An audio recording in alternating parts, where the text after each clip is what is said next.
Hello,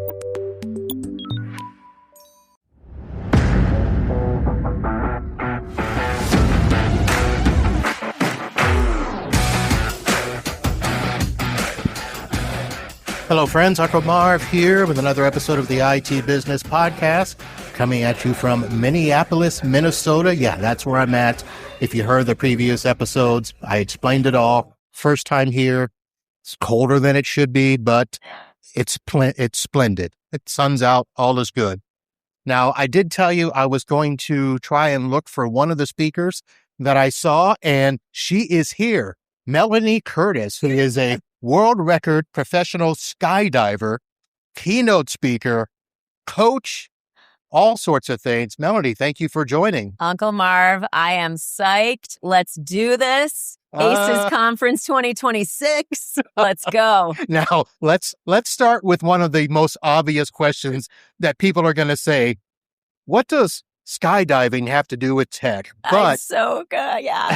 It's one of those things. But apparently you've done this before. Oh, yes. I've spoken at ACES for many years now. I've worked with Justin Esgar for a long time, who is the founder of this conference, and worked with his company and his staff, and contributed in this form for a long time. But yeah, I say this in my talks about how you don't need to learn about skydiving, right? It's really just a vehicle to talk about how do we access the far reaches of our potential. Because that's something I'm like personally and professionally truly and deeply fascinated by. I'm really interested in human beings and our capacities, our emotional states, what drives us to do things, deeper healing. Like I talk about a big array of things, but the skydiving is just a door opener, to be honest. It's one of the most powerful examples in my life, in my professional life and personal life,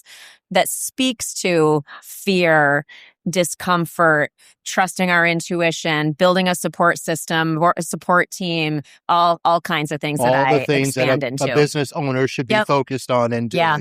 So, okay, let's kind of go back. I want to get to your presentation because I did sit in on that. Oh, yeah. And I can't believe you referenced me like 3 times. That wasn't good at all. I'm always appreciative when people engage. Okay. You know, when someone, laughs at one of my jokes and like, or just nods. Or non-jokes. Yes, or non-jokes, totally. But just like is there in the room with me as being a part of the experience, especially when it's a one-sided kind of thing where I'm talking at a group, but trying to get some engagement. It's always really great when you know something is hitting and you can kind of have a moment with someone in the crowd. So I appreciated your participation in the way that you did. All right. Enough of that. So, now, let's kind of, we're not going to be able to get into everything, but I want to kind of get a little bit of a start from the beginning. Sure. Because when you got presented and you talked in the very beginning, you talked about over 30 years of skydiving. And I'm like, okay, first of all, and you don't look old enough to have skydived for 30 years, first of all, but I looked up some of your history. You didn't start out skydiving. You were doing the business thing and all of that. So how did that come about? Yeah, I took the very traditional path at first. I was very much, if you look at me as a young person, I was an uber high achiever. I did every single club in high school. I had a goal of wanting to have the longest paragraph in the yearbook. Really? I'm not joking. So that means I was in all the clubs and I was doing all the things, but I was also like an athlete, MVP in multiple sports. I was in a singing group. Like I did everything. Oh, I was in a singing group. Totally. I mean, I was in all the clubs. Let's not go there. But my point is I have this veracity, this life force, this energy that has been very consistent throughout my just whole life. I bring an intensity and an interest, a high level of interest and engagement, immersion in what I get interested in. Okay. And so you see that as in an early person, but I also was conditioned to take the traditional path, right? I was checking all the boxes. I was, pushing myself, pushing those boundaries, but I was also I have to go to college. I have to get a job. I have to all the Yes, Mom. pre-prescribed Yes, Dad. ideas, right? So I did all those things and I did them very well. Fast forward, I'm working at an investment bank and I start to realize I'm snapping at my boss. I'm dreading going in. I'm doing a good job. I was always a good employee, but I was not the person I knew, even at like 24 years old, something's wrong here. Okay. Like something's wrong here. This is not the kind of person I am or want to be. And so I just started to reflect, and I was already skydiving at this point in my life as a recreation. I was starting to compete and do teams and all kinds of stuff. Well, that's interesting. So Yeah. let me ask, who gets interested in skydiving before the age of 24? Yeah. People whose father are a pilot. And we have, so literally my dad is a pilot. I was around aviation for my entire life. My first flight was when I was 3 months old. And his best friend was a skydiver. We had a grass strip behind our house, an airport, Curtis Airfield, at our home on a dead end road. And so when I was a kid, opened a skydiving center there. So I was exposed to skydiving as just a possibility of something a person could do. Wow. Okay. And so I'm very grateful for that because for me, and I say this kind of in my talk in a different way, but I did one skydive. I finally got the courage up to do my first jump at 18 years old. And I was one of those people that when I landed from that first jump and I had done this thing that I was just so afraid to do, it changed my psyche in a really fundamental way that I didn't realize until later in my life. But from that first jump moment, for 20 years, made every decision about how to have skydiving in my life, which is why I have such an expansive career 30 years later. Okay. Now, we're not going to have time for any of my questions. I know. But we'll just skip those 20 years and try to come back to it at another time. How did you end up getting to the point where you're doing these speaking engagements and stuff, and you get asked to come to a MAT conference? It's so true. So true. So it is obviously a much longer story, and I look forward to having a longer discussion when we can dive into all kinds of different things. But I am a growth-minded person. I am very interested, like I said, in expanding. When you say growth, when you talked earlier, you kind of made it sound as though personal growth. Yes, personal growth, deeper healing. Again, this is over decades of life, but skydiving is just like everything else, where there's so much that you can do inside the lane of that sport, right? Entrepreneurship, great example. I've been an entrepreneur for 20 years. I am not a tech entrepreneur, but I've had to wear all the hats. And that's a deep immersion in that thing, learning business, learning how to be marketing, learning how to be an Instagram person, learning how to talk to clients and close and sales and but also the talent of being an actual coach, holding space for people who want to grow. That's what I actually do as a coach. So fast forward, keynote speaking, I've always been positioned to be a speaker. The first keynote I did was in 2009, where I did a stunt for some Canadian insurance brokerage, and they were like, "Hey, come be our keynote speaker." So I was like, "Cool." I think they paid me $9,000 or something, and even then, did you even know what you were going to speak on? I mean, I just was I had no idea what I was doing. I just jumped out of a plane. I had no idea. Let me teach you how to run your business. I just told them about the stunt and talked about risk. So I did talk about risk and this and that. I have no memory really of how. I mean, I did not know what I was doing. But I also didn't learn back then at 2009 that speaking is a billion-dollar industry, where there are a lot of people that is their sole job. So fast forward these decades later, I've been speaking as an entrepreneur for a long time, business development, getting in front of spaces and folks that are maybe my potential customers, sharing about what I do, sharing my stories, yada, yada, yada. And then in recent years, the last, say, 4 years, I have made the conscious, deliberate choice that now is the time because we set a world record in 2022, and intuitively I knew that it was a next chapter for me to use that story talking about the world record and the peak performance elements, but the teamwork, the humanity, all of the stuff that goes into performing in those incredibly high stakes scenarios, but also from a very mission driven place, which we didn't even touch on in this morning's session.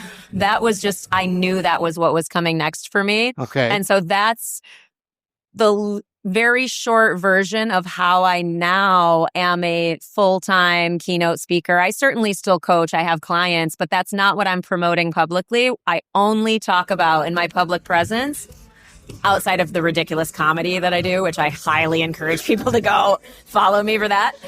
But yeah, that's how I got to the keynote, like focus and stage. Yeah. Before I transition, your comedy. Yeah.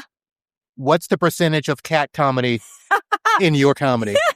Well, so I tend to force my cat, Matilda. Her name is Matilda, and we call her Matil. And by the way, that is a reference to Zoolander and how they're like, "Hey, Matil, do you mind if I call you Matil?" It's like the best. That's her name. No. Her namesake. But anyway, she is included in a lot of my dumb videos. Right.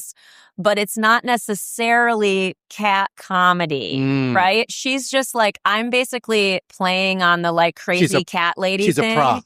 Yeah, where I'm like basically giving a like double middle finger to the world about like people who make fun of women with cats. Right. And I love it. It makes, because there's nothing anyone can say about how much I've done with my life. I've done so many insane, badass things that I don't need to prove that. Okay. Like there's a part of me that really feels quite strongly that being a big dork and being sort of this nonsensical, like comedic figure gives people who think we have to be serious to achieve at high levels. And we just don't. We can play, we can have fun, we can laugh. And that doesn't change any bit of how serious I am about my goals and what I'm willing to do to get there. Okay. All right. Now we'll transition. Yeah.